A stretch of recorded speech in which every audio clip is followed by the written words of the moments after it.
Our move for today is purely an extension of our conversation on Tuesday, which, as you recall, was pretty much just what are some of the forest recreation management career arcs or job titles that are 100% within this wheelhouse but aren't called park ranger. Or if you're thinking about being a park ranger, what do you actually mean by that term? Because there's a couple of dozen different kinds of specific park rangers that have really pretty different responsibility areas.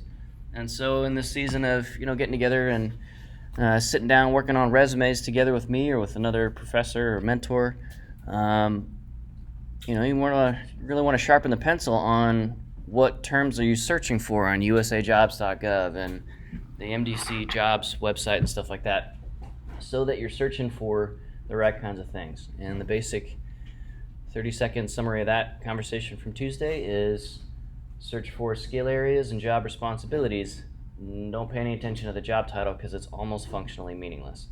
A forestry technician is like dozens of different job titles, but it's just a lot easier to copy paste forestry technician, and you got to file these, you got to categorize these job listings under very broad, very vague, almost useless terms.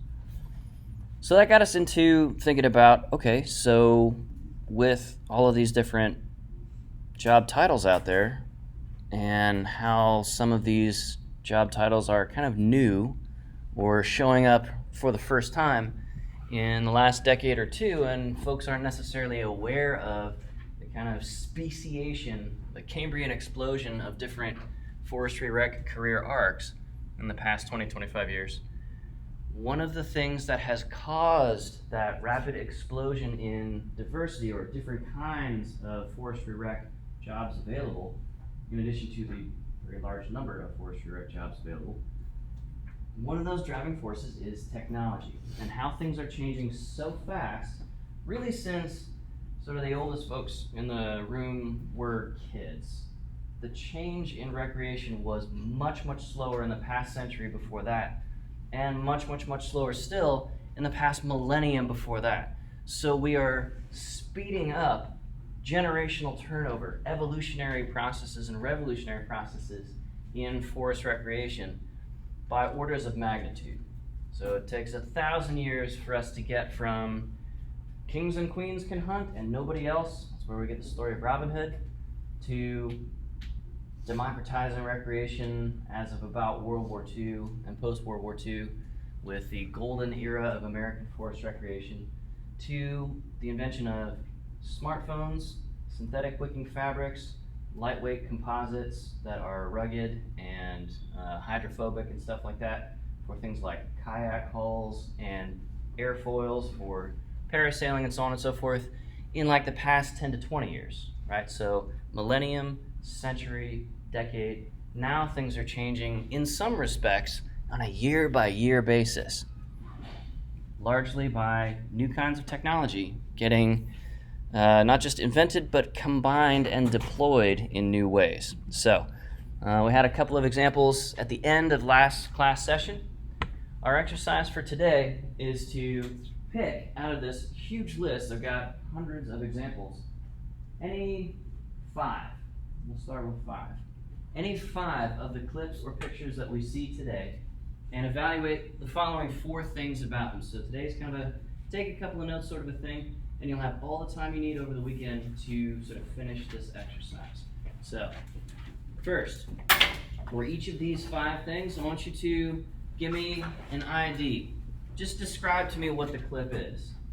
Is it the walking truck, the legs and arms articulated truck? Is it the Boston Dynamics dog robot with a horse mask on being used for recreational purposes?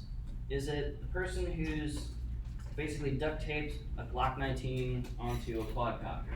Is it the flamethrower? Is it the helicopter that the one guy strapped onto his head? Is it the dolphin-like personal submersible? Right, lots of different things. Just give me like a one line, doesn't even have to be a sentence, just describe to me what it was, all right? We're gonna go through a bunch of these real fast, so just capture this part initially, take a look at each one. We'll play them once or twice each. And then second, for that 1 out of 5 that you've selected, out of the 100 or more, how does it change forestry and outdoor recreation? Like, what's new or different? Like, plinking, target shooting in the woods, is different with a Glock-equipped quadcopter versus, like, schlepping your own Glock into Shawnee National Forest and shooting and stuff, which is perfectly legal and it's a ton of fun. It's kind of expensive lately because freedom seeds are very expensive. Anyway, third, think just a little bit, speculate just a little bit on what might be some side effects. Right, so the main effect is how this new technology enables you to go farther, faster, harder down the ski slope with better helmets, for example, whatever. Bomb down the slope more aggressively. But there are always side effects as well, and they're not always obvious. When we strap GPSs on the collar of our, not necessarily working animals, service dogs and that sort of thing, but our family pets that we're bringing to national parks, tend to go on longer hikes with those dogs, and increasingly with those cats. And they may not be trained or adapted to going on much longer hikes. Because the assumption is, well, if Fido gets loose, we'll just fire up the GPS app and figure out where he is and bring him home to the RV. Well, that assumption doesn't always hold true. So we have people and animals now, a lot more domesticated wolves basically, going sideways off of trails and chasing after wildlife, for example. So that's one side effect of stuff like getting more animals into RVs on a big family annual trip. Okay. And then fourth, subjectively to you, from your perspective as a budding recreation professional or forestry professional in general, what's your net evaluation? Is this new technology more good? Does it bring more good? Does it advance the state of the art? Does it bring more and better things, more and better opportunities versus the cost of it, the ecological cost, the financial cost? Some of these things are super expensive. Right, we're going to look at some $1 million prototypes, and that's fine, because that cost comes down. But on net, as it's presented within the brief context of each of these photos or videos, this is generally a good thing or bad thing. So that doesn't even have to be a sentence. This is not a huge essay writing assignment. This is just, tell me which clip you're talking about. What's the quantum leap forward, or what's the evolutionary step forward in forest recreation that it represents?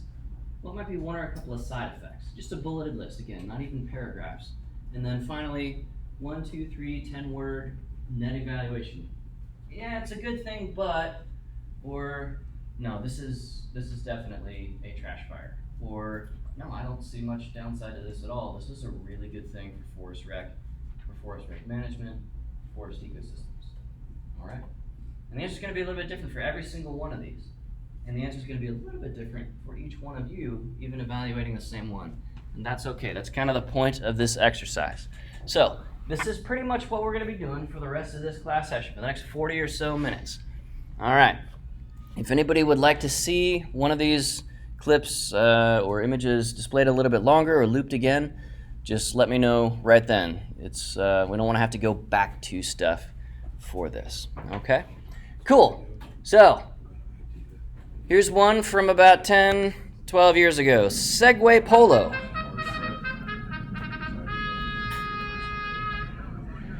Look at these uber dorks. I would never be caught dead on a Segway.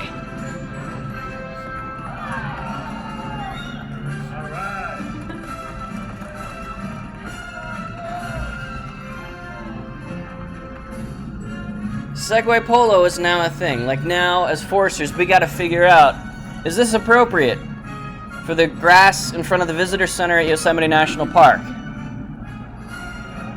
Right? It's not automatically good or evil. It's just a transportation technology. We have to evaluate this stuff and figure out, okay, is this all right? Or it's all right, but it's a little bit awkward. Or no, this is a lot more harm than good. We really shouldn't be focusing on this kind of a thing, at least in forest reg management at a state park.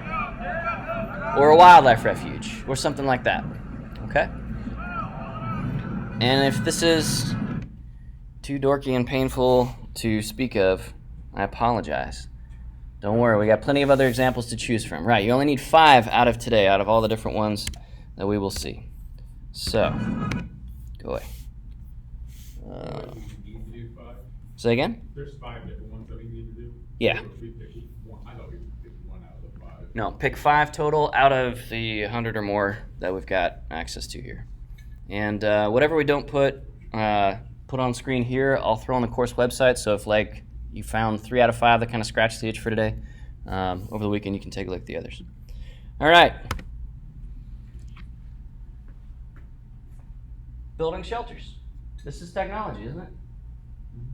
This is utilizing materials in a recognizable way. And yeah, these are fairly primitive materials, but this is a technology. Is this something that changes forestry and rec management, or has this always been? What might be some side effects of this? Some ecological impacts, or some human social impacts, screwing up the next person's ability to access high quality recreation opportunities. Does that make sense? Right, what might be some of the side effects? And finally, what's the net evaluation? Is this something that we should have lots of people doing? Up to tens of thousands of people per year, like 1% of people, or 0.5% of people going to Great Smoky Mountains National Park each year. 0.5% isn't that many, right? There's still 10,000 or 20 or 50,000 people. One way to answer this question is, what happens when we multiply people doing this by tens or hundreds of thousands? Okay. So if you think back to when the first recreational vehicle, the first RV rolled out, that was a weird and novel thing, like Segway Polo. And now there's hundreds of thousands of people that are doing it each year at each park. No big deal. Yeah. What if that's a lean-to for survival? Just looking at it right now, I'm kind of just viewing the picture, looking through the back. I see very thin trees. Mm-hmm. I mean, this doesn't look like a very heavily populated rec area. Good. Maybe someone just got lost and built a lean-to. Yeah. Would that be something like, that would be like? You can factor that in, Okay. right? So we don't have context on a lot of these images. This, as you say, is a survival style shelter. This is a bushcraft or primitive living or survivor skill kind of a thing. There are lots of YouTube videos showing you how to do this. Not that you need a YouTube video to figure out how to do this. It's just like getting basic minimal cover from exposure, dying of thermal dysregulation. Okay? Next. This one we saw on Tuesday, I believe. This is snow machine parasailing. We can do this. Our exercise today is to figure out, should we? Or should we, as foresters, help create the opportunity to do this? Not necessarily us doing this ourselves. But answering the question, okay, what if 20 years from now, 100,000 people a year want to do this on Bridger Teton National Forest? Something like that.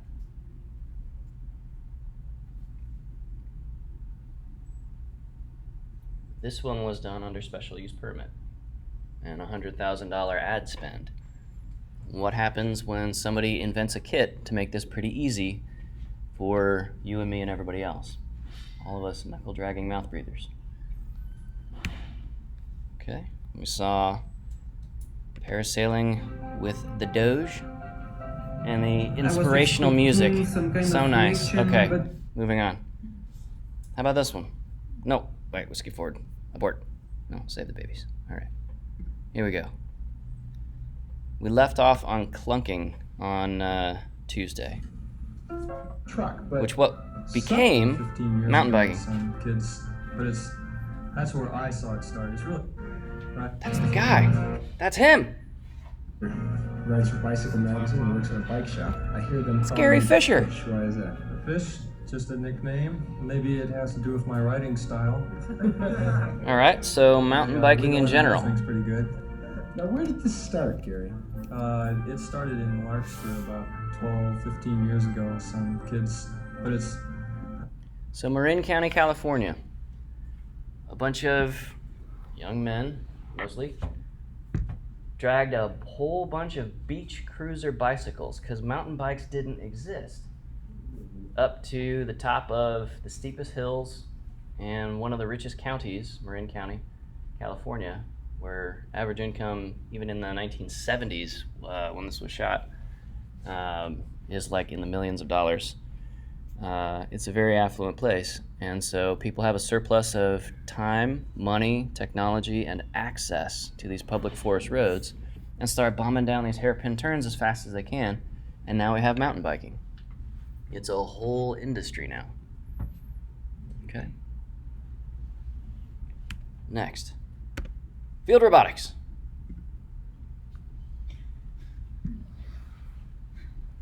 This is a thing now, which means that somebody wants to take it out on their trip to Yosemite National Park. What does that mean for us? What does that mean for them on their hike? When your pack mule can be lithium powered. So goofy video example, very, very serious thing multiplied against 300 million visits per year just in the national park system. Yeah, not everybody has one of these yet. In the same way that 1 century ago, not everybody had a car. Look at us now. Okay. There are 1 billion internal combustion engine vehicles across the surface of the planet. That has consequences. So what are the consequences of this scaled up to 1 billion? When you're a park ranger specifically.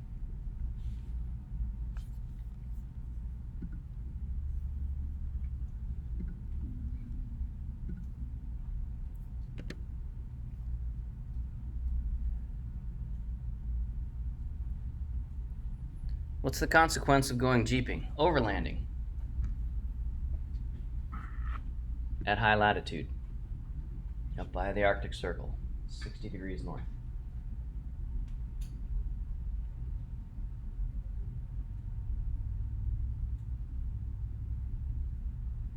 So one consequence of this is, gosh, that sure looks like a safety risk. And this is arbitrarily a new safety risk. Like the same people who were sitting in that Jeep, they could walk across that ice safely, no problem, if they didn't have a Jeep. But they might not get to that particular spot without the Jeep in the first place. Do you see how technology puts us deeper into wild spaces and creates this? Now, there's nothing good or bad or evil or virtuous about Jeeping. It's just a way to move. But we attach certain values to that. Question, comment, verbal So they abuse. were just trying to like go across like whatever they were driving on and then just like broke through. Yep. Basically. Yeah. Basically trying to get to Russia cheap way. So when something like this happens, internal combustion engine vehicles are super dirty. That's leaking more than 100 different synthetic chemicals into this ecosystem. And with cold water, they're not going to break down anytime soon. They're not going to go away anytime soon. So there are consequences. These guys, oh my gosh, they recount this super epic story, bruh, back at the tavern with their friends, and after the 1-column newspaper write-up, everybody kind of moves on, except for the polar bears eating ethylene glycol off of this ice because it tastes sweet like sugar, and then they die, right? And as apex predators, there's not a ton of polar bears and so forth, as one example of a side effect of something like this.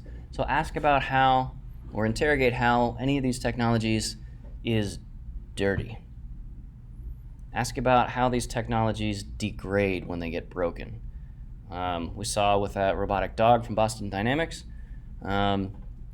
that's powered by high power density lithium batteries.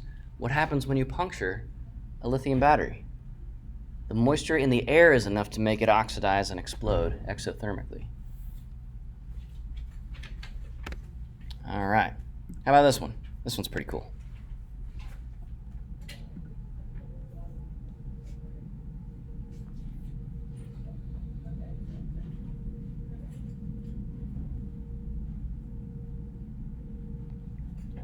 Hyundai breaking limitations.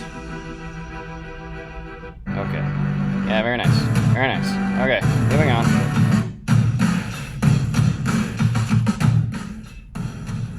Mars robot?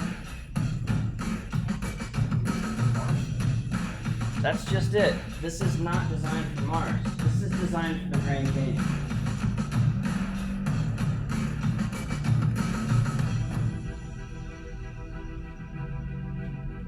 See how this works? Not for the Grand Canyon, So, think about how fragile high-angle forest soils are. Steep slope forest soils. And now we have people driving in 2-ton walking vehicles in some of these places where they never could before. That's awesome. We're gonna get a lot of people in wheelchairs or with other mobility limitations out into some beautiful wild places. That's a positive main effect. And we're also gonna do some exciting warfighting. But, whatever, you know, this isn't gonna come to market before Putin melts us all off the face of the earth. It doesn't matter. But we have some side effects, right? That's expensive. That's a multi-million dollar one-off. It's not even a physical prototype yet. It's a concept. But it's coming, right? Alloys get lighter and stronger. Composites get lighter and stronger. We get more power density in our batteries, more miles per charge as we go. So what's the main effect? Getting more people out deeply into it. What's one side effect? Thrashing, potentially, places that have never been driven across before. Okay? Or how about this one? Clever redneck.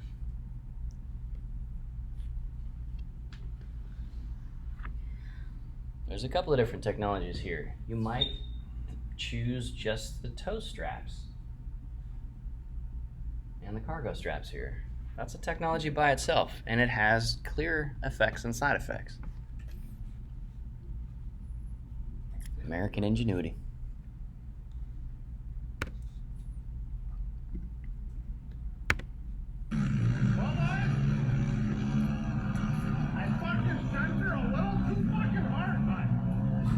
That's so Canadian.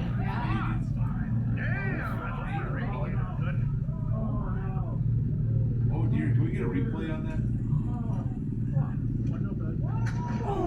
Why did you ever stop that? He throws the thumbs up, he's good. Can we get a replay on this? Oh, sure. Oh, sure. Oh, sure. Wow. All right, so consider the technology that's at play here. Internal combustion engines, high torque engineering. So, high thrust to weight ratio for you pilots out there. Full send it, eh? I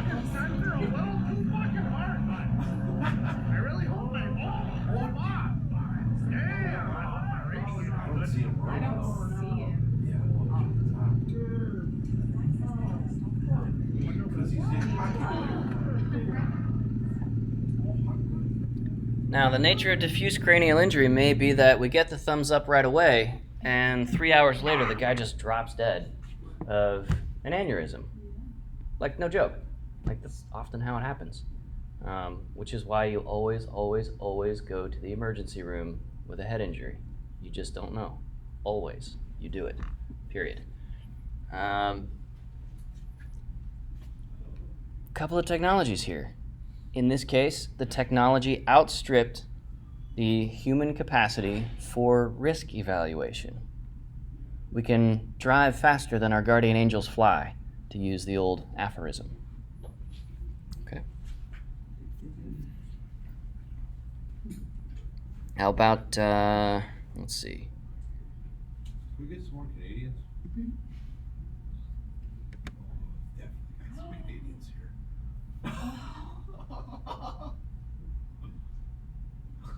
They literally blew his socks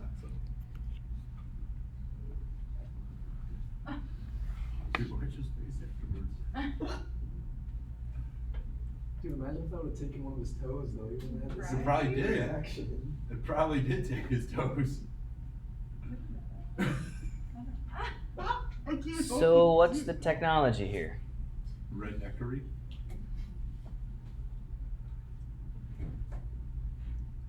what's the main effect? A little bit of low-grade entertainment? Yeah, we all sort of chortled briefly and didn't reconsider our lives, and we're going to forget this 10 minutes from now. Not that guy. But what are the side effects? Like, there's a little bit of resource degradation happening. That guy is spending some carbon into the atmosphere, if you want to think about it this way. Spending some carbon into the atmosphere for the next century. All of us are going to have to assimilate, breathe in that outgassing, that off-gassing of the product of this effort for the next century. For a 3-second looping GIF that we're going to forget in 10 minutes is one side effect. Okay. So, moving on. All right, let's, how about this one? That's the use of a Mercedes-Benz.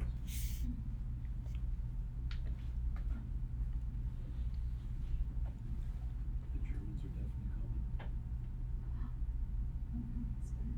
Oh yeah, it's a Mercedes. He's doing it in luxury. Okay. Main effect, Pretty cool. way lower ground pressure. You can drive across some pretty swampy terrain with something like this. Now, not with that particular vehicle. It's got a super high center of gravity. That thing is just trying to flip over and mash the driver as they fall out the window. Also, if this thing turns at all, those link belt segments are going to shred the ground underneath. Tanks are notorious for this. It's to the point where the United States military throttles how much and when they train with tanks because they shred places like Fort Knox where they do overland tank training. Like a 2-week training exercise is healing over that damage the entire rest of the year. Okay?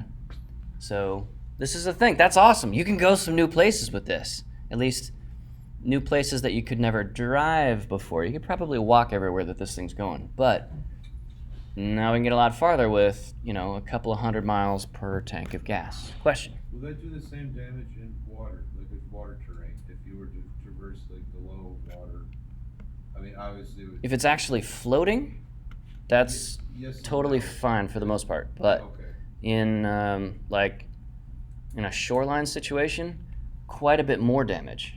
Quite a bit more. Because saturated soils, in particular flooded soils, that's a mud puddle, right? And it takes this much effort to shred anything trying to grow in that mud puddle and stabilize those soil particles and kind of reverse that damage. That's mostly a one-way thing. All right, how about this one? We are at Nymph Lake, Rocky Mountain National Park. Is Summer there camp. cell phone reception here? Yes. Is there 3G data access here? Okay. Not Should yet. there be cell phone reception here? I don't believe so. This is supposed to be a quiet, calm, desolate kind of area where you can enjoy and take in the scenery, and you should not have cell phone service just to be able to call people like, hey, this is what I'm doing, this is what's going on. It's awesome. I'm at Nymph Lake. This video's from about 10 years ago, Yeah. and now there is high-speed data coverage at Nymph Lake, Emerald Lake, and so forth at Rocky Mountain National Park, where you have to have pretty close line of sight to cell towers because those mountains block a lot of signal. So that's a lot of towers close by. And people mostly come to expect that. Yeah? Like, people start getting a little bit weird and wild-eyed when they get outside of data range when they were expecting to have data. For those of you who are celebrating Lent right now, one interesting fast is to fast from your cell phone's mobile data connection for a minute and just see what happens. All right. How about, let's see, the evils of iPads. How about this climbing portaledge? This is at Yosemite National Park. Where are they gonna go bathroom? Right off the edge. Literally, and you go tumble in. Are you familiar with the concept of trucker bombs? Yes. No, they're using wag bags which are filled with basically silica gel to absorb the fluids and are packed with lime to absorb the or negate the gaseous fraction, and are in thick, real thick Mylar bags, which are not even gas permeable. So you just poop into a bag and you're good to go. All right, so you see the technology here? Do you see the main effect of extending rock climbing trips quite a bit? And you could imagine some side effects of this, both good and bad. And it's up to you to evaluate, is this a good or a bad thing? The Consumer Product Safety Commission has a fire Twitter account. So, Is this about the methane gas? no, this is about the PPE. Boots, long pants, long sleeve shirt, gloves, goggles, and a helmet. What fabric, in your mind's eye, are those clothes made out of? So that Ted the farmer can be safer and effective in a wider range of weather conditions and get some farming done. Or in our case, agritourism. Okay. Crampons and ice axes. Relatively new in their modern distillation, using advanced alloys that don't become embrittled in sub-zero temperatures. And those ice axes are very, very precisely engineered in terms of the curvature, the weight, center of gravity, and balance. You need that thing to be exactly dialed in to do forest and outdoor recreation like this. So this is a new technology, and as you can see, it directly advances and extends how far and where people go in a forest rec environment. Or above the forest rec environment. This is alpine. This is above tree line, of course. Okay.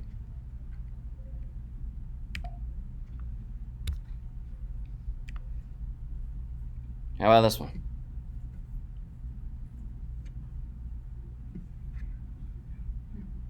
ATV competitions. The ecological problem is right in the name. Creek Bottom Mud Nationals. The whole point of this is to see how big of a rooster tail you can throw up with very, very high torque and not flood your engine and so on and so forth. Okay. This is fun. Like, you hit the little thumb throttle on this and the whole thing roars to life because you've tuned the engine differently than stock. And you feel the earth get, as we say today, shook underneath you. And you throw up an effigy to the gods so high they notice us once again. Like, there is a power,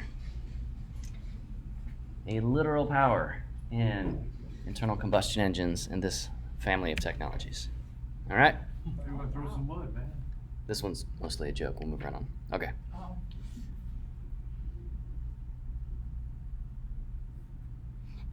Bluetooth speakers. It's used for the Star Wars. The herpes of the eye of outdoor recreation. It's the gift that keeps on giving.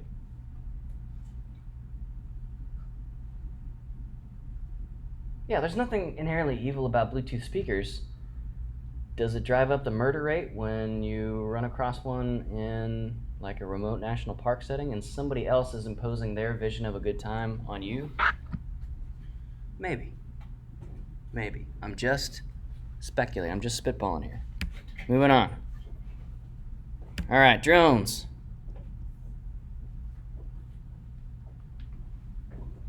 The issue here is they flew away so fast in a panic. So an alarm evasion scenario, we'll talk about what that is later on in the semester. They broke the eggs.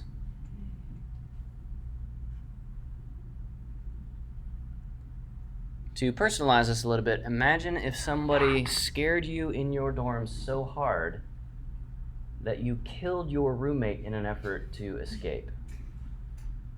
Like, that's so absurd, it's funny. Like it's uncomfortable funny.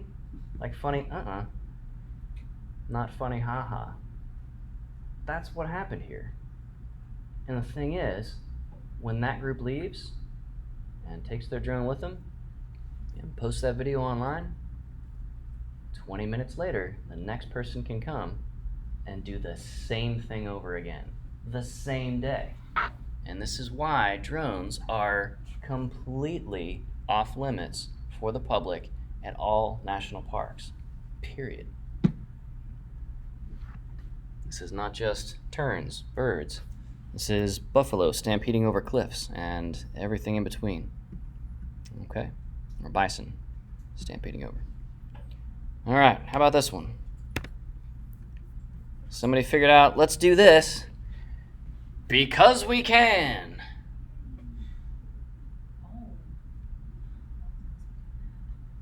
And Red I Bull heard gives that. you wings. No, it's the Supreme. Now, sand dunes are constantly resculpted and rehabilitated by wind. In a matter of minutes on a windy day, this is completely undetectable, except for anything that got broken off of that bike or off of that person. Okay? Any petrochemicals that we leak onto this sand, there's not even any water to wash it away, right? That's part of the point of sandy dunes. Here's an older technology. 29er roller skates. Blanchon reroule, lui, à son vélo. En un tournement, sa bicyclette est montée. Et de plus, s'il lui plaît d'être galant, Moving on from this, dévissé, et il a transformé sa monture en vélo it's de a dame. folding mixed frame, non-concentric wheels. Un peu d'imagination, messieurs. Qui fera mieux? I know. Keep pedaling like a little monkey. Okay. So, sorry for the goofy audio, but this was like the Vine of 1920. Petty. All right. Remember Vine? That's a video? Sure. Anyway. Okay. Electronic video recording. Oh no. Scorpion. 100% of the motivation that got them to this point was, hey, I have a camera. Bruh, hold my beer, watch this. Okay? It changed this guy's life. Literally. And we all see this, and some very small fraction of the population that has poor risk management evaluation goes, hell yeah, let's try it. Even seeing the result, right? Wait, but I want to get on this. Oh, sure. Oh, sure. Wait for it. Boom! I mean, look at that scorpion tail. He's got good form right there. Now you put a skateboard underneath him. He's got good class. Good. I mean, Photoshop that shit. Literal kickflip. Yeah, Yeah. I like it. All right. Oh God, please be bees. Yes. What is that? Was it bees? No, those were, I think, moths of some kind. They'd- Oh. That's less. Yeah. Oh, it's less. But think about what happened. They did this partially because it was, hey, all right, you got your GoPro? All right, let's do this. Let's see what happens. Now, these guys paddle away, but the ecological impact remains. So as the forester, you go out on patrol the next day and you're like, what happened? This endangered species is just decimated. Like 9/10 of all of the individuals of this species that are federally protected, if they're endangered, gone because some jackwagon with a paddle and a GoPro had to make a sick edit, as we say, that was going to drop later on social media. Okay? I won't really get into Enceladus. All right, let's see. How about this one? It's over in Europe. Of course it is. Oh, it's an old fucking. That's cool. Is that like an abandoned water park? Yeah. It's a reconverted water park, yeah. Oh,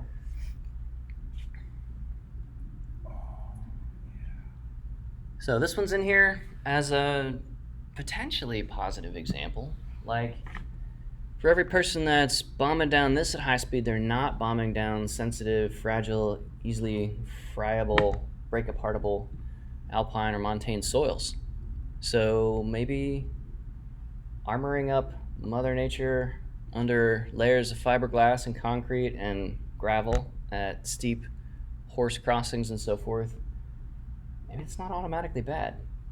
Now, the carbon footprint of something like this, pretty big. But this takes a lot of pressure off of nearby ecosystems and provides satisfaction in a place like Pancake Flat, Illinois, to get some elevation change, okay? So this is not all automatically bad, right? It's just that the bad ones where people get injured are funny. I'm terrible, and I'm a bad person, and I should feel bad. All right, how about a floating tent?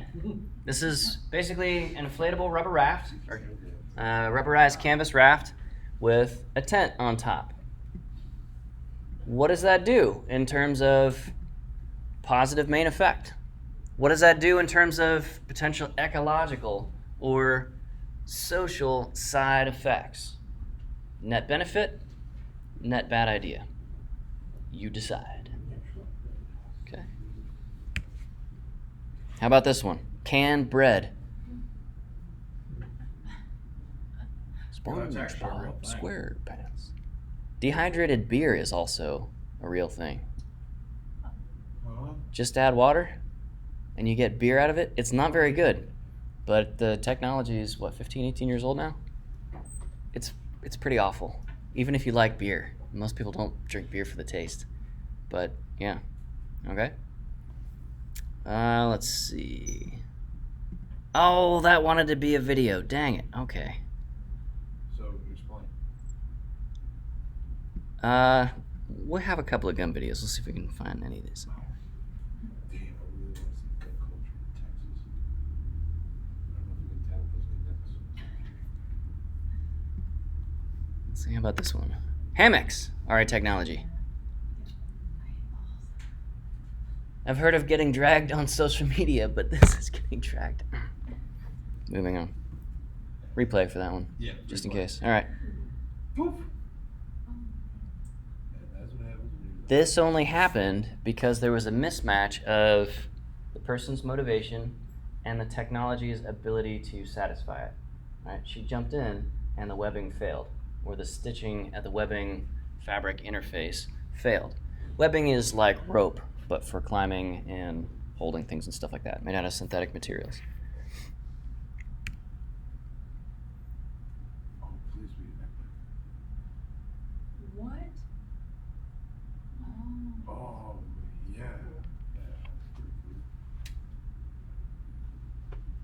There are all kinds of ecological side effects to this one. Yeah, But honestly, Murica, you know, like this is... I mean, I can see the motivation, you know? Like, I could totally see the motivation.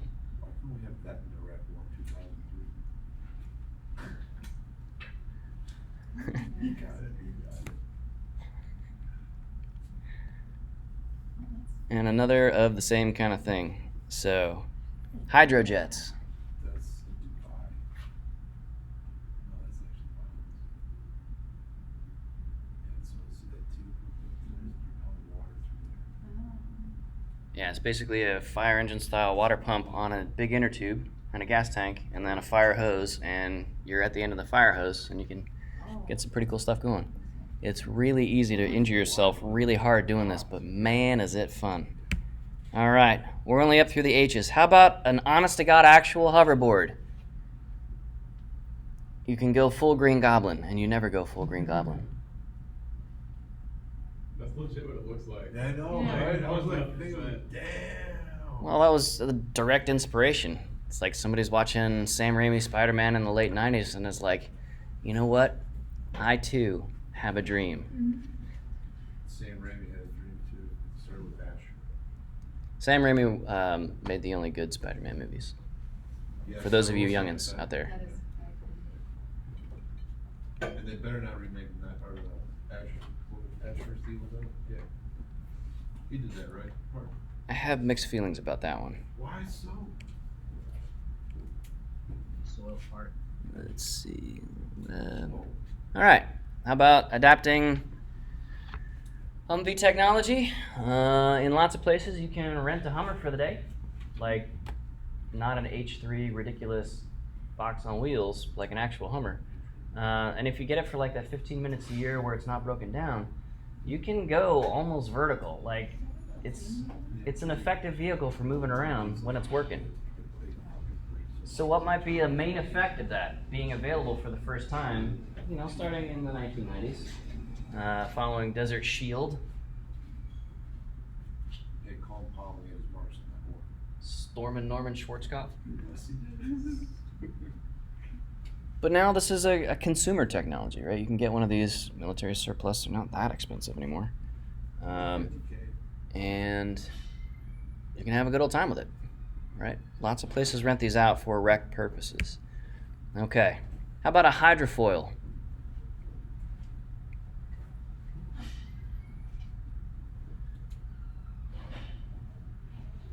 Positive? Net negative contribution? Is this a bad thing? If you're a manager of the ecosystem involved.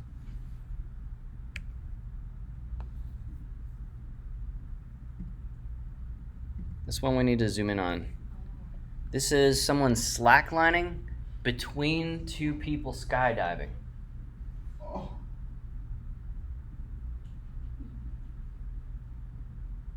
And this is entirely technology mediated by advanced materials. But what's the main effect here on forest recreation? What might be some side effects of this in terms of wildlife disturbance, maybe? In terms of noise pollution for the airplanes constantly going up and so forth.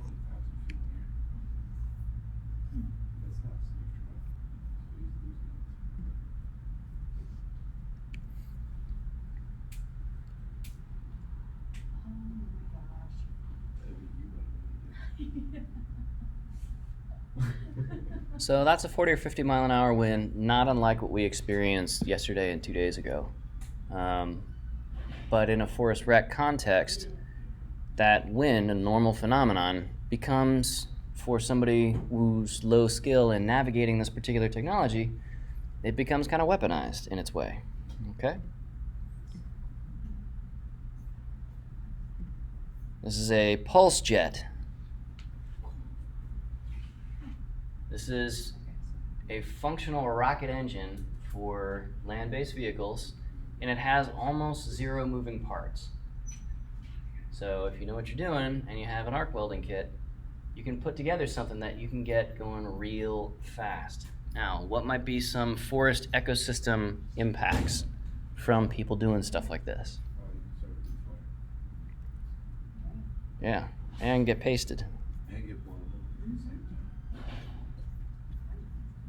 Like, that is right at the edge of metallurgy. That guy in particular invented that particular specific motor. Did he just get the No, Look at that. he's really riding the wheel. Oh my. No, he's riding the wheel. Whee! So we have a situation where technology lets you drive your monster truck into the water and just keep driving because it's that buoyant inside those balloon tires. He's literally holding on and going around as his buddy's driving. So I bet this is benign by itself. But might there be any side effects of being able to drive a monster truck into water on a national forest, right? We always want to contextualize this to forest and outdoor recreation. And it's not wrong to build and enjoy monster trucks. But the question is, what happens when 100 million people a year are doing it on the Shawnee? Does the Shawnee cease to exist as the Shawnee? All right, we got time for like 2 more, real quick. Let's see if we can find some good ones. Oh man, influencers leaving literal paper tags of hashtags. Oh man, this is actual cancer. Okay, let's see. It's a